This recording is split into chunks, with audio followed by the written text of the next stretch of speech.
I was born in 1946. As my life's train rumbles on towards the last station, I've taken time to reflect about the ups and downs, the dangerous times, the exciting times, and those, quite frankly, that I'd forgotten about completely until now. Whilst reflecting, I thought how different we all are, but we must have something in common.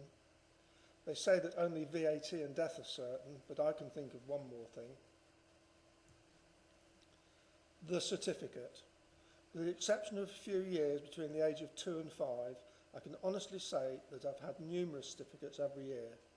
I invite you to think about this whilst I carry on. Let me start with my very first one, the birth certificate. It reveals when you were born and who your parents are. This is probably one of the most important documents as your life ahead is mapped out by it. Okay, everyone got one? I even have my baptism certificate when I was 1 year old.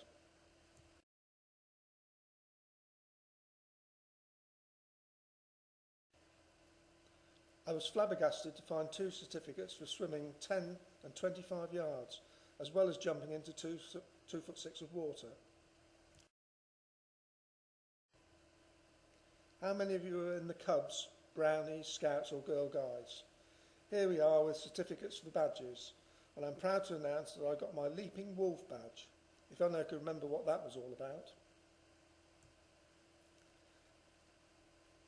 At senior school, there were a plethora of certificates for sport, academic achievement, and the most important being the GCE, awarded by the Joint Matriculation Board. Who are they? If you are young and think this is nearly the end of getting certificates, then think again.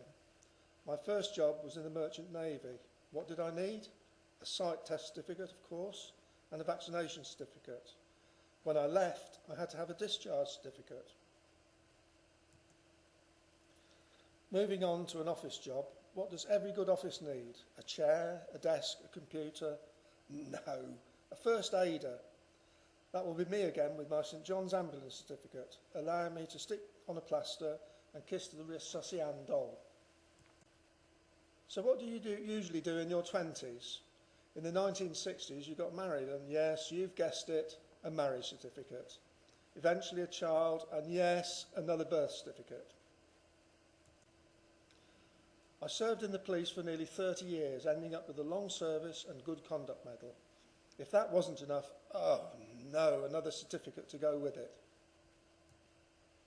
I then went on to be qualified as a duty solicitor with the Legal Aid Board, and yes, you've guessed right again, a certificate. At last, I thought when I retired, a certificate-free time. Shock, horror. Everywhere I went, everything I did seemed to contain a certificate. Holidays, the plane's airworthiness certificate, the hotel's health and safety certificate, and even the council planning department, a certificate of compliance. The cat has a vaccination one, my son's cows have one to say they've been tested for TB, and not forgetting the car insurance certificate and MOT certificate. You might know it as a VOSA. The only thing to do is to escape to the cinema. Oh dear, certificate 18. Can I take you back to the beginning? As my life comes to a close, and I wonder if St Peter at the pearly gates will want to see my death certificate.